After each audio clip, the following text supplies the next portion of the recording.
Mapambano yanaendelea, tulijenge bara letu, turudi katika utukufu wetu. Wazungu wametudanganya miaka mingi. Kama dini yao wanazotuletea. Je, mimi najiuliza kila siku.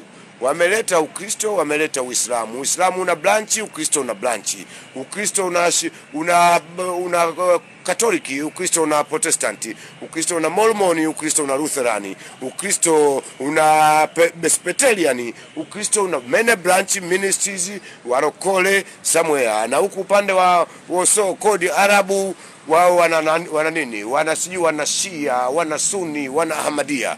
Je, Mungu wa Waislamu Muislamu? Je, kama Muislamu yeye ni Shia? Je, yeye ni Sunni? Je, yeye ni Ahmadiyya? Na kama Mungu wa Wakristo, je, yeye ni Romani? Yeye ni Anglikana? Yeye ni Lutherani? Yeye ni Pentecoste? Au Mungu huyu anaongoza dini ipi? Je, kuna pepo? Pepo hii anaingia mtu gani? Kuna pepo wa Muislamu na Mkristo tofauti? Au pepo moja?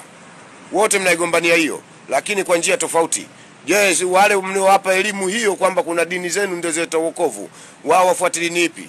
Wataokoka kwa njia ipi? Maana hawaelewi. Awe Shia, awe Sunni, awe Katoliki, awe Anglikana.